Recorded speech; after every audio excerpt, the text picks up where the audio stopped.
에베소서 1장 1절에서 6절 말씀. 제가 가진 성경 신약성경 311페이지.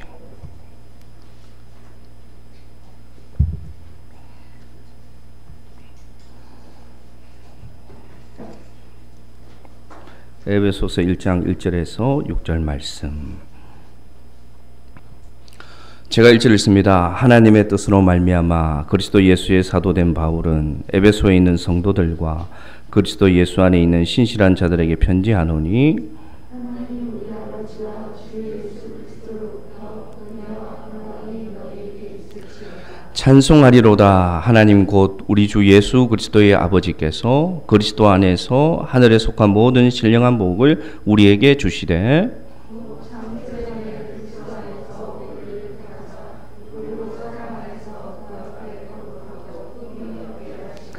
그 기쁘신 뜻대로 우리를 예정하사 예수 그리스도로 말미암아 자기의 아들들이 되게 하셨으니 이는 그가 사랑하는 자 안에서 우리에게 거저 주시는 바 그의 은혜의 영광을 찬송하게 하려는 것이라. 아멘. 잠깐 기도합니다. 하나님 아버지, 부족한 종이 귀하고 귀한 주의 말씀을 들고 오늘도 이 단에 섭니다. 성령께서 이 시간 우리 가운데 오셔서 우리의 마음문을 열어주시고 어떤 선입견과 어떠한 세상적 생각은 떠나가게 하시고 진리의 성령의 말씀만이 오늘 우리 가운데 충만한 시간이 되도록 인도하여 주시옵소서. 그래서 이 말씀이 우리 삶의 양식이 되기를 간절히 사모합니다. 이전에서 또한 각자의 처소에서 오늘 예배드리는 모든 성도들에게 이 말씀이 들려지는 말씀이 되게 하시고 우리 시냇가에 심은 성도들이 내면이 변화되고 성장해 가는 복된 말씀이 되게 하여 주옵소서. 예수님의 이름으로 기도드리옵나이다. 아멘. 우리 에베소서 묵상이 시작되었습니다. 에베소서를 3주간에 걸쳐서 우리가 묵상해 나갑니다. 에베소 하면 여러분 어느 위치, 어느 지역에 있는 위치, 어느 지역 위에 에베소 하면 어느 지역에 위치해 있는지 아십니까, 여러분? 에베소. 네, 터키 지방에 있습니다. 터키. 그리고 이 당시 로마의 영토였죠. 터키 지방도 소아시아 그렇게 불렀습니다. 근데 이 에베소가 이 로마의 영토 중에 세 번째로 큰 도시였다고 합니다. 세 번째로. 엄청난 큰 도시죠.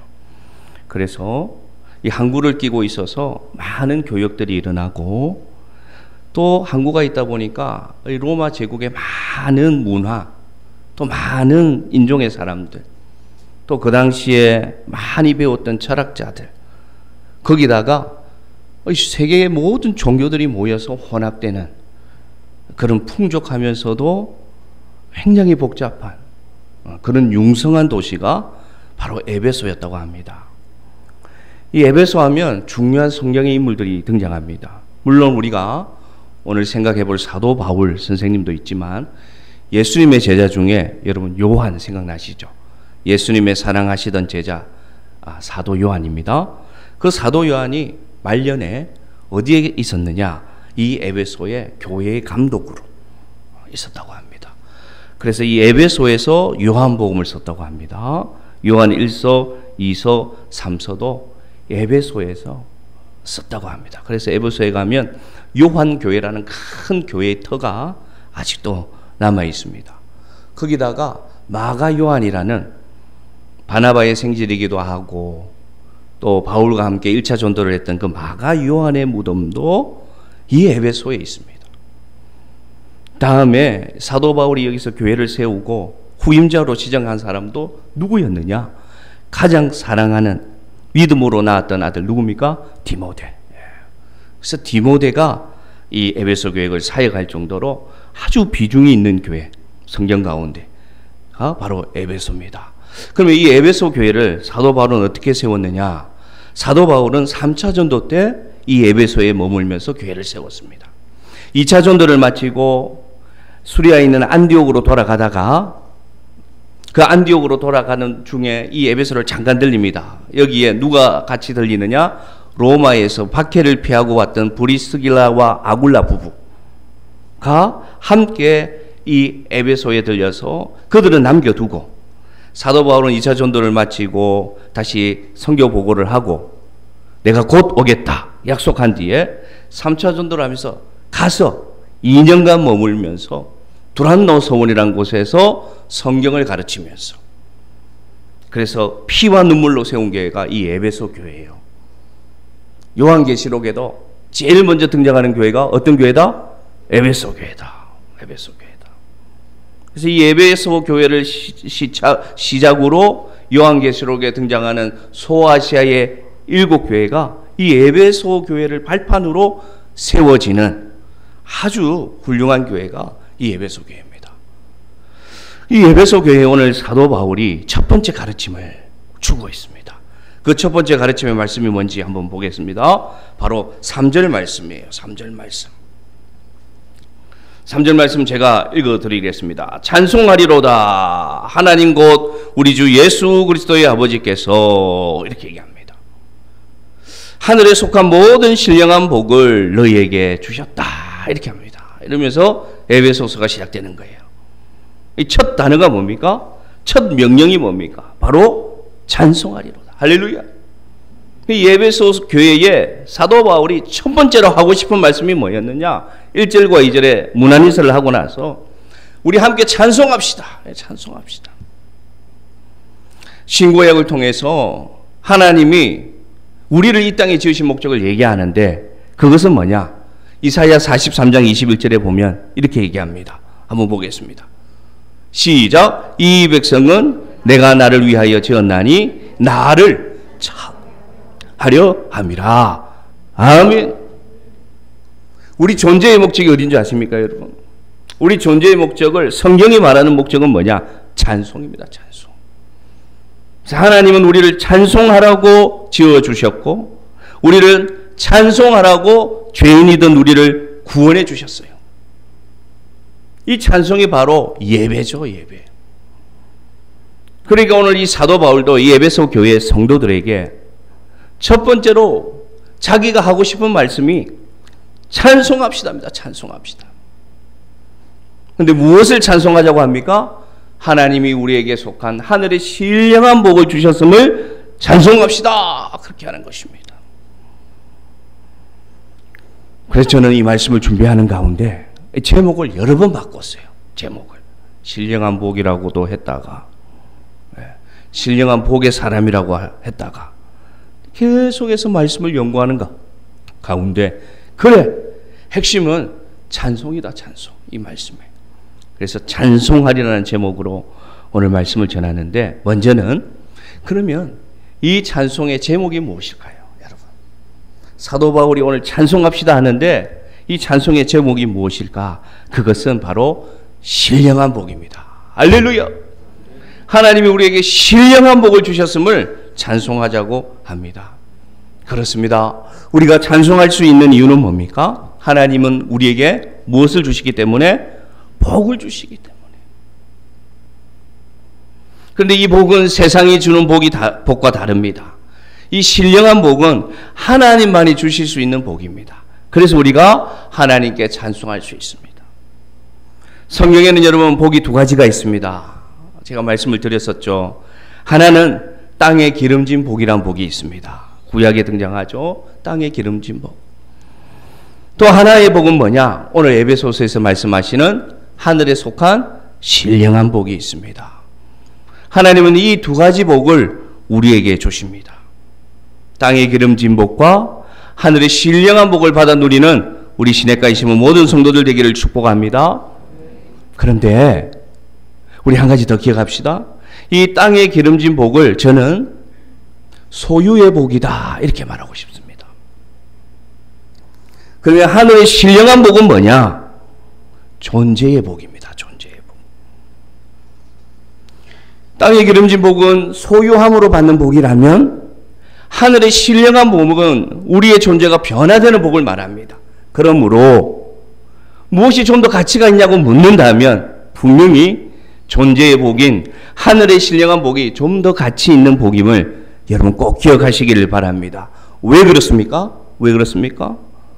소유로 존재를 바꿀 수가 없습니다. 아무리 많은 소유가 있다고 해도 내가 존재하는 본질을 바꿀 수는 없어요.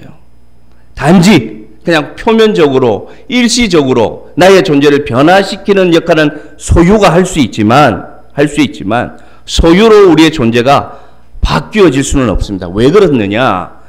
이 하늘의 신령한 복이라 할 때 이 신령이라는 뜻이 푸뉴마티코스라고 부릅니다. 이거 뭐냐? 스피리추얼 해가지고 내 영혼의 복을 말합니다. 내 영혼의 복. 아무리 많은 소유가 있어도 내 마음이, 내 영혼이 변화될 수는 없거든요. 그래서 좀 더 가치 있고 좀 더 우리가 지향해야 되는 복은 뭐냐? 하늘에 속한 신령한 복이요, 우리 영혼이 구원받고 변화되는 복임을 여러분 기억하시기를 바랍니다. 하나님께서는 우리를 지으시고 아담과 하와에게 이 신령한 복을 하나님의 영을 불어넣으시면서 주셨어요. 그런데 아담과 하와가 이 신령한 복을 놓쳐버렸습니다. 그래서 어떤 결과가 일어났느냐? 죽음의 권세가 다스리는 사람으로 전락하고 말았습니다. 근데 하나님께서 우리를 사랑하셔서 우리 인생을 불쌍히 여기셔서 우리를 구원해 주시고 우리에게 이제는 어떤 복을 회복해 주셨느냐? 신령한 복을 회복시켜 주셨음을 기억하시기를 바랍니다. 그러므로 복중의 복은 뭐냐? 하늘에 속한 신령한 은혜가 내게 임하는 복임을 꼭 기억하시기를 바랍니다. 그래서 오늘 이 찬송의 제목, 제가 만약에 찬송가를 짓는다면 오늘 찬송의 제목은 신령한 복의 사람. 신령한 복의 사람. 이 찬송가가 있으면 절이 있을 거 아닙니까? 그러면 1절은 뭘까요? 이 찬송가의 1절 보겠습니다. 1장 5절입니다. 1장 5절. 세번역 성경으로 준비했어요. 1장 5절. 1장 5절. 시작. 하나님은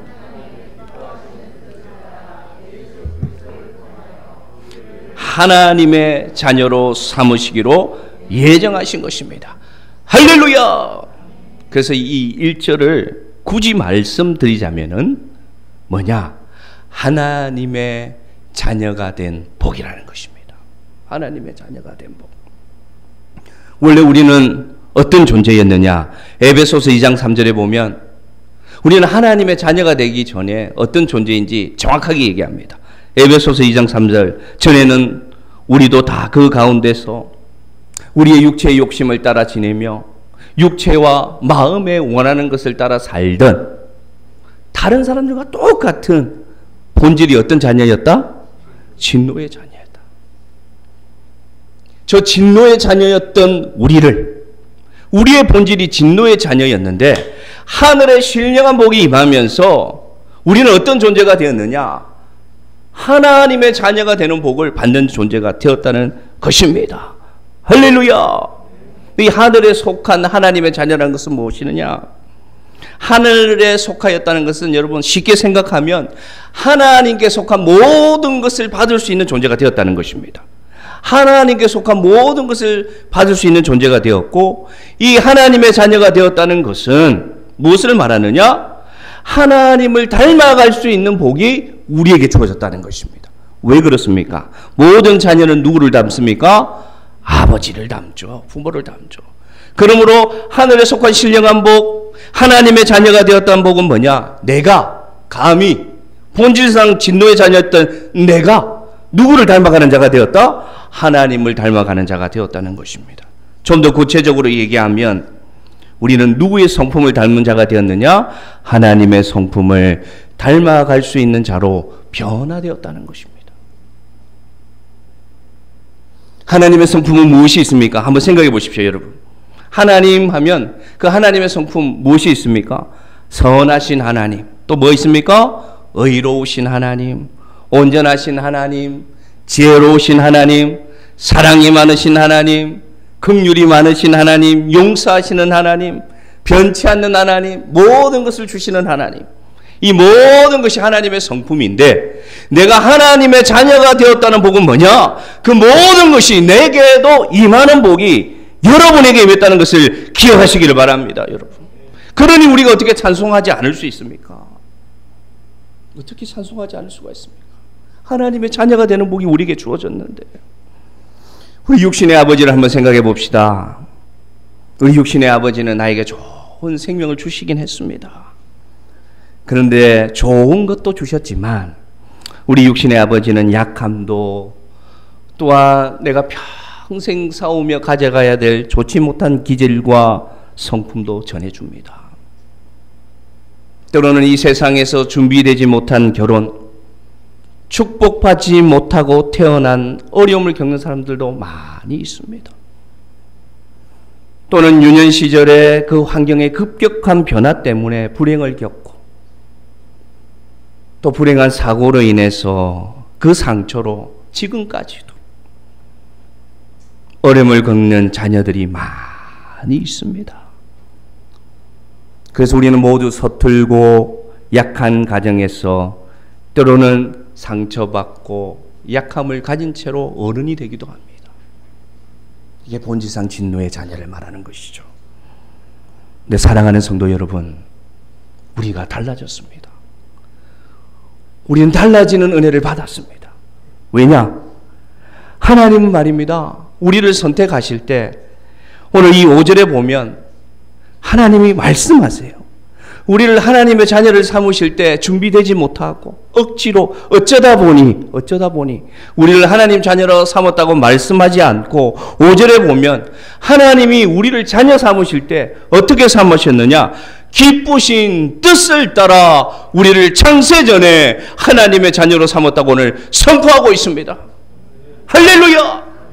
그러니까 하나님이 우리를 자녀 삼으실 때 너무나 기뻤다는 것입니다. 이 보잘것없는 존재를, 이 자격 없는 존재를 하나님의 자녀로 삼으실 때 그냥 불쌍해서 그냥 어쩔 수 없으니까 하나님 자녀로 삼은 것이 아니라 하나님이 나를 하나님의 자녀로 삼으실 때 너무나 기뻤다는 것입니다. 여러분, 이 기쁨을 가지고 우리를 하나님의 자녀로 삼아서 하나님의 성품으로 변화될 수 있는 자격을 우리에게 허락하여 주셨으니 어떻게 우리가 찬송하지 않을 수 있다는 말입니까? 여러분, 우리 마음에 이 감동이 올려오지 않습니까? 여러분, 단 한 명도, 여기 계시는 단 한 명도, 이 말씀을 듣는 단 한 명도 그냥 우연히 예수 믿게 된 것이 아니라는 것입니다. 하나님은 언제부터 우리를 하나님 자녀 삼으시기 위해 선택하셨고, 그래서 이 땅에 태어나게 하셔서 하나님의 그 선하고 온전하시고 완전하시고 사랑받은 성품을 물려주시기 위해서 하나님은 우리를 자녀 삼아 주셨기 때문에 여러분, 하나님의 자녀가 된 우리는 비록 이 세상 가운데 상처 주고 상처받지만 하나님의 자녀된 우리는 그 복을 다시금 기억하고 그 은혜로 들어가면 하나님의 성품을 온전히 이어받을 수 있는, 물려받을 수 있는 본질이 변화되는 진노의 자녀에서, 죄의 자녀에서, 세상의 자녀에서 본질이 변화되는 하나님을 닮아가는 자녀로 변화될 수 있음을 기억하시기를 바랍니다. 내가 누구를 닮아간단 말입니까? 감히 내가 하나님을 닮아가는 복을 주셨다. 이게 오늘 신령한 복을 주신 찬송가의 1절이라는 것입니다. 1절. 할렐루야! 2절을 한번 보겠습니다. 그러면 이 신령한 복의 찬송가 2절은 뭐냐? 2절. 에베소서 1장 7절 말씀. 힘을 내서 같이 읽읍시다. 기쁜 마음으로 시작. 우리는 그리스도 안에서 그의 은혜의 풍성함을 따라 그의 피로 말미암아 속량 곧 죄사함을 받았느니라. 아멘. 아멘. 하나님의 자녀가 되는 자격이 되는 유일한 자격이 있어요. 유일한 자격. 유일한 자격. 그 자격은 뭐냐? 예수 그리스도의 피입니다. 예수 그리스도의 피. 예수 그리스도의 피로 죄사함만 받으면 우리는 누가 되느냐? 진노의 자녀가 아니라 누가 된다? 하나님의 자녀가 된다는 거예요. 그래서 유일한 길은 뭐냐? 죄사함입니다. 우리를 자녀 삼아 주시기 위해서 하나님은 우리를 예정하셨고 예수 그리스도는 우리를 위하여 십자가에서 순종하셨고, 그래서 그의 피로, 그의 생명으로 내 모든 죄를 사하여 주셨다. 이게 죄사함입니다. 죄사함. 오늘 속량이라는 단어를 얘기합니다. 속량. 속량. 어떤 뜻입니까? 속량. 빚을 대신 갚는 것. 이게 속량입니다. 그러면 예수님은 오늘 우리의 죄를 대신 갚아주셨다는 거예요. 이 속량이라는 단어가 우리에게는 잘 다가오지 않습니다. 그러나 이 에베소서를 받아보던 그 시절에는 노예들이 참 많이 있었습니다. 노예들은 여러분 인간이 아니었어요. 물건이었어요. 그냥 소유물이었어요. 그런데 그 노예 중에 가끔, 아주 가끔 그 노예를 자유인으로 만들기 위해서 아주 많은 값을 치르는 일들이 아주 가끔 있었습니다. 아주 가끔. 그것이 어떤 의미냐? 속량이란 단어예요. 속량. 이 속량이란 말하고 죄의 값이라니까 여러분 안 다가와요. 목사님, 제가 지은 죄의 값이 얼마나 된다고요? 얼마 되지 않아요. 저 그렇게 많은 죄 안 지었어요. 그렇게 생각할 수 있어요. 그럼 저는 이렇게 묻겠습니다. 실감이 나지 않는다면, 여러분 만약에 여러분이 영원히 살아갈 수 있는 비용을 지불한다면 얼마일까요 도대체? 영원히 살아가는 방법이 발견되었어요. 의학이 발견되었어요. 그래서 단 한 명 영원히 살아가는 약을 먹을 수 있다. 그러면 도대체 얼마를 줘야 그 영원히 살아가는 약을 살 수 있겠습니까? 한번 상상해 보시기 바랍니다. 이것이 다른 말로 하면 뭐냐? 죄의 값입니다. 왜냐? 주님께서 죄의 값을 치르고 그 죄의 값과 함께 주신 것이, 바뀌어 주신, 상치해 주신 것이 뭐냐? 영원한 생명이지 않습니까? 그러므로 오늘 이 말씀을 귀 기울여 들으시기를 바랍니다. 다른 생각하지 마시고, 예수 그리스도의 피가 우리를 구원하셨다 할 때 그 값이 얼마냐 따진다면, 굳이 따진다면 그것은 뭐냐? 영원히 살아갈 값을 예수 그리스도께서 뭐로 치러주셨느냐? 그의 피로, 그의 생명으로, 그의 모든 것을 주심으로 우리를 영원히 살아갈 수 있는 존재로 값을 치러주셨다는데 어떻게 찬송하지 않을 수 있단 말입니까? 그 영원한 생명의 값을 바로 우리에게 주셨습니다. 그러니 우리가 복받은 자입니까? 복받지 못한 자입니까? 여러분, 이거는 복받은 자의 목소리가 아닙니다. 방송으로 듣는 모든 분들에게 우리 목소리가 들리도록 그렇게 고백해야죠. 복받은 자입니다. 천만의 말씀. 복받은 자입니다. 복받은 자. 여러분 이해하고 들으십시오. 아주 좋은 암 치료하는 약이 발견돼요. 근데 그 약을 먹으면 1년을 생존 더 할 수 있어요. 가격이 얼마인 줄 아세요?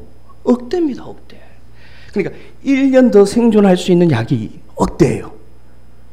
영원히 살아가는 약을 만약에 개발해서 그 약을 값으로 친다면 얼마를 지불할 수 있느냐? 값이 없죠. 값이 없죠.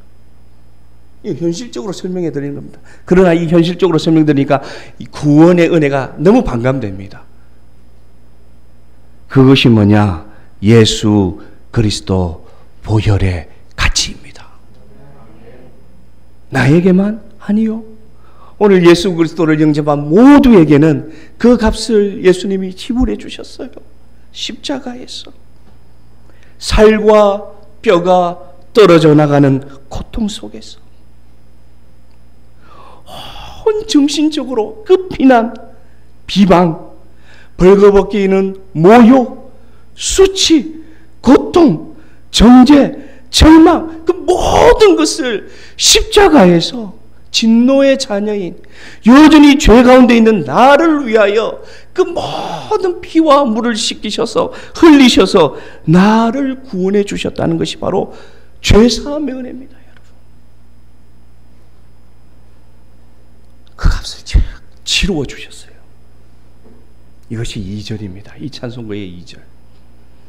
그러니 우리는 이것을 표현할 방법이 없어요. 이 복을 표현할 방법이 없어요. 그래서 이것을 다른 말로 하면 뭐라고 부르느냐? 은혜다. 이렇게 얘기합니다.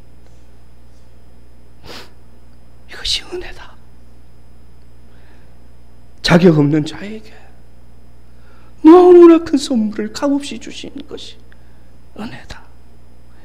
우리는 한 것이 없습니다. 우리는 해드린 것이 없습니다. 우리는 지금도 해드리는 것이 없습니다. 이런 피값을, 이런 큰 선물을, 이런 큰 비용을 지불하고 우리가 변화되었는데 우리는 여전히 이것이 복인지 복이 아닌지 느끼지도 못하고 그저 세상 가운데 바들바들 살아가고 있습니다. 사랑하는 성도 여러분, 우리가 예수의 피로 죄산 받았음을, 축복임을 내 영혼이 깨닫고 찬송하는 날이 속히 오기를 축복합니다.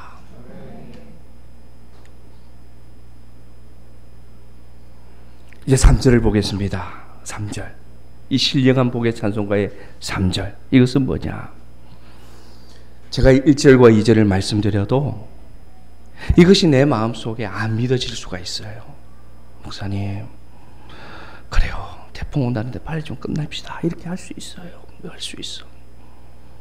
하나님의 자녀가 된 복, 예수의 피로 제사함 받은 복, 이것이 어떻게 하면 나에게 믿어지느냐? 이게 3절이에요. 3절. 한번 볼까요? 에베소서 1장 13절 말씀, 14절 같이 읽읍시다. 13절 14절 시작. 구원의 복음을 듣고 그 안에서 또한 믿어 약속의 성령으로 인치심을 받았으니 이는 우리 기업의 보증이 되사 그 얻으신 것을 속량하시고 그의 영광을 찬송하게 하려 하심이라. 아멘. 저게 3절이에요. 3절. 뭐냐? 구원의 복음을 듣고 내가 그 안에서 믿어지는 성령의 역사가 내게 임한 것이 바로 축복입니다. 할렐루야. 성령께서 이 구원의 역사를 내가 믿어지도록 만들어 주셨음을, 그것이 내가 믿어짐이 뭐다? 복이다. 이게 신령한 복이라는 것이죠. 우리에게 증거하신 분이 계십니다. 그리고 우리가 하나님의 자녀인 것을 우리에게 증명해 주신 분이 계신다는 것이죠. 내가 아무리 많은 복을 받았어도 다른 사람이 나에게 그 복을 인정해 주지 않으면 복이 아닐 수도 있어요. 그러나 오늘 성경이 말하는 이 신령한 복이 내가 정말로 하나님의 복된 자녀가 되고 죄사함을 받은 복된 자가 된 것을 누가 지금도 증거해 주시느냐? 내 안에서 성령께서 인쳐 주셨다는 것입니다. 성령께서 내가 예수 그리스도가 믿어지고 하나님의 자녀가 된 것이 복임을 믿어지는 것은 지혜로 되는 것도 아니고요, 설득으로 되는 것도 아니고요, 공부로 되는 것도 아니고요, 학벌로 되는 것이 아닙니다. 놀라운 것은 이것이 정말 초자연적인 역사인데 이게 믿어진다는 것입니다. 한 번도 본 적 없는 예수 그리스도가 믿어진다는 것이고, 그 십자가의 감동이 내 안에 임할 때마다 눈물이 왜 나는지, 이 모든 것이 믿어지게 하시는 은혜가 누구냐? 성령께서 내 마음에 도장을 찍어주셨다는 겁니다. 할렐루야. 너는 하나님의 자녀다. 너는 변치 않는다. 내가 너를 포기하지 않는다. 내가 끝까지 너를 책임져 주신다는 그 계약서에 성령께서 예수의 피에 인주를 발라서 뻥 찍어주셨다는 것이 우리의 축복입니다. 여러분, 이게 신령한 복이라는 것이죠. 그래서 이것은 여러분 영적인 일입니다. 구약에도 두 가지 말씀으로 우리에게 이 약속을 주셨죠. 한번 봅시다. 에스겔서 36장 26절, 요엘서 2장 28절. 제가 읽어드립니다. 또 새 영을 너희 속에 두고 새 마음을 너희에게 주셔서 굳은 마음을 제거하고 부드러운 마음을 주시겠다. 에스겔서에 약속해 주셨어요. 하나님께서. 그 다음에 요엘서 보십시다. 같이 읽을까요? 그 후에 내가 내 영을 만민에게 부어주리니 너희 자녀들이 장래일을 말하며 너희 늙은이는 꿈을 꾸며 너희의 젊은이는 이상을 보는 날이 올 것이다. 저것은 여러분 그냥 인간적인 성령 체험을 말하는 것이 아니라 구원받을 때 일어나는 성령의 역사를 요에서에서 말씀하신 거예요. 할렐루야, 할렐루야. 그래서 저 말씀이 마가의 다락방, 그 120문도가 강력히 하나님 앞에 기도할 때 예수께서 약속하신 성령이 임하심으로 역사적 사건은 그때인데, 우리 모두에게도 마가의 다락방의 역사가 있습니다. 우리 모두에게도 마가의 다락방 성령이 임한 역사가 우리에게 있습니다. 왜? 무엇이 증거가 되느냐? 우리가 예수 그리스도를 주라고 고백하기 때문입니다. 우리가 예수 그리스도를 주님이라고 부를 수 있다는 것입니다. 내가 예수께 기도할 때, 우리 주님께 기도할 때 주여 외칠 수 있다는 것은 용기가 있어서 외칠 수 있는 것이 아니고, 더 집사님이 하니까 따라하는 것이 아니라 내 마음속에 예수 그리스도 한 번도 본 적 없는 그분을 주님이라 고백할 수 있는 것은 오직 뭐로 되느냐? 그 다음 말씀 보시기 바랍니다. 그 다음 말씀 제가 읽어드리겠습니다. 그가 또한 우리에게 인치시고 보증으로 우리에게 성령을 주셨고 누구든지 성령으로 하지 않고는 예수를 주라고 시인할 수 없느니라. 할렐루야. 그러면 우리가 주님이라 부르는 것은 이 하늘의 신령한 복이 우리에게 주어졌다는 증거가 됩니다. 누구를 통해서 주어졌다? 성령님을 통해서 주어졌다는 것입니다. 우리가 인격적으로 예수 그리스도를 만난 기억이 있습니까, 여러분? 여러분 성령 받은 기억이 있습니까? 여러분 성령님이 내 안에 임한 역사의 현장의 기억이 있습니까? 감남산 기도원 마룻바닥에서 예배 시간만 되면 뒤에서 엎드려서 자던 청소년 이상윤, 아버지가 목사님이니까 예배를 안 드리면 두드리 맞으니까 예배 시작할 때 엎드려서 잠들어가지고 다 갔는데, 다 예배 끝나고 갔는데 엎드려서 자고 있던 인간이 한 명 있었습니다. 그 인간이 누구냐? 저 기둥 뒤에 숨어가지고 제일 안 보이는 곳에서. 그래서 전도사님이 나한테 막 뭐라 했어요. 야, 이 새끼야! 그럴 수도 있지. 상처 많이 받았어요. 변시였어요, 변시. 목사들이 그래 돼? 그랬죠. 감남산 그 기도원에서, 그 마룻바닥에서 예수님을 만났어요. 예수님의 십자가를 봤습니다. 얼마나 울었는지, 얼마나 울었는지. 그 소심하고 부끄러움 많던 사람이 막 우는 거예요. 우는 거예요. 저는 죄인이 아닌 줄 알았어요. 나는 억울하다. 돈 없는 목사 아버지 만나서 나는 억울하다. 교회에 딸린 방에 살면서 이렇게 사는 나는 불행하다. 맨날 아버지는 와서 나 무락하기만 하고, 내가 왜 목사의 아들로 태어나서 이래 살아야 되냐. 나는 죄인이라고 생각한 적이 없습니다. 그런데 그날 예수님을 만났는데 나 같은 죄인이 없는 거예요. 그래서 울었습니다. 몇 시간을 울었습니다. 그런데 그 사건 이후에 제가 말씀드렸지 않습니까? 공기가 다른 거예요. 똑같은 공기인데 공기가 공기청정기에서 나오는 공기 같아요. 한라산 치유의 숲에서 나오는 공기 같아요. 똑같은 하늘이고 똑같은 나무인데 색깔이 다른 거예요. 색깔이 막 파릇파릇하고 생명이 있는 거예요. 그리고 귀에서 자꾸만 새소리가 노래소리처럼 들리는 그런 엄청난 변화를 경험했죠. 그것이 바로 성령의 역사임을 저는 믿습니다. 사람마다 다 영접의 시간은 다릅니다.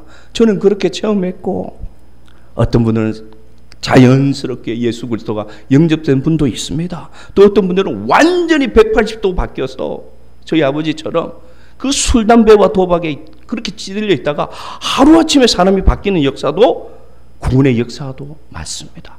다양하게 있습니다. 그런데 여러분 기억할 것은 뭐냐? 성령께서 이제는 내 안에 계신다는 것입니다. 이 성령께서 내 안에 역사하고 계신다는 것입니다.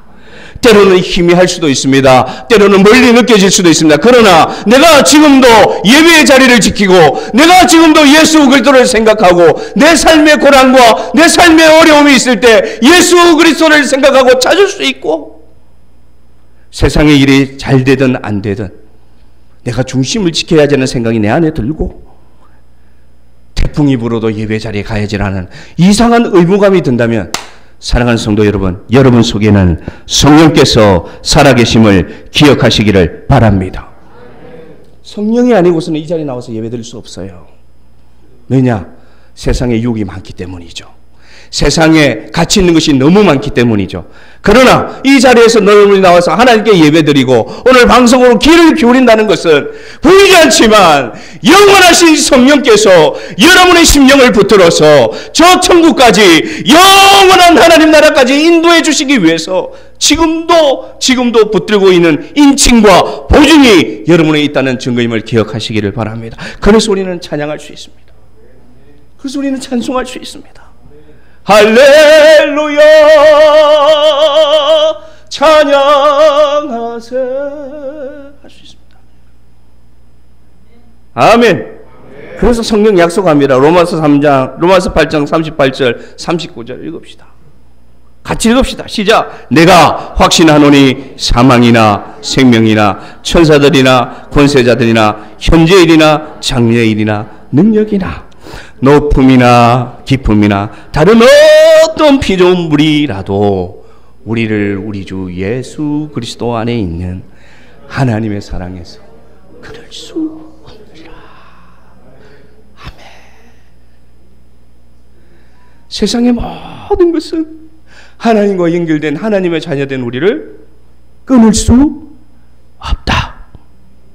병도, 실패도, 빚도, 상처도 우리를 끊을 수 없다. 하물며 죽음도 나를 끊을 수 없다. 왜냐?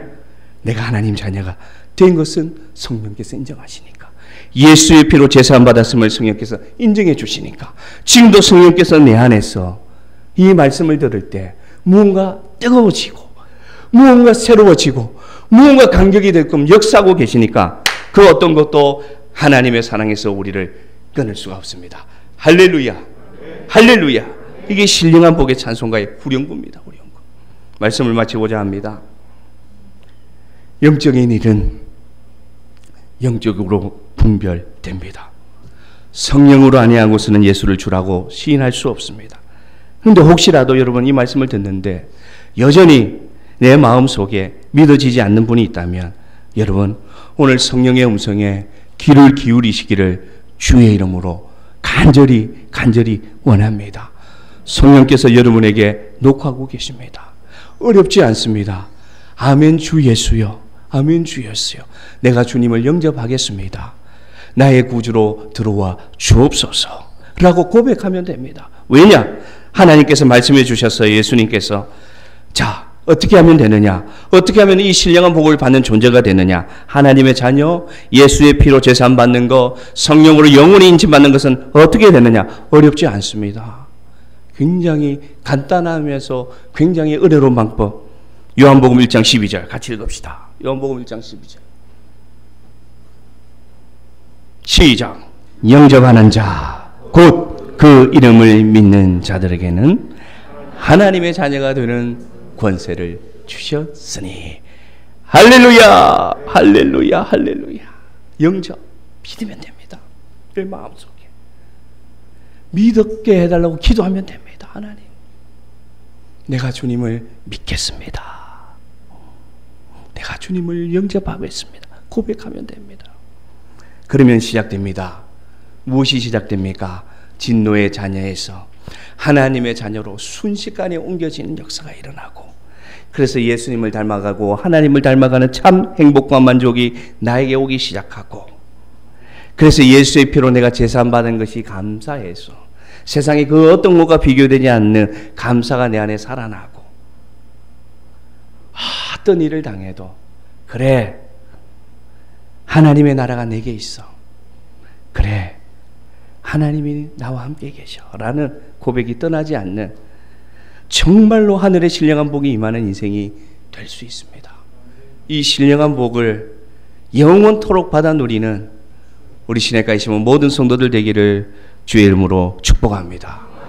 아멘.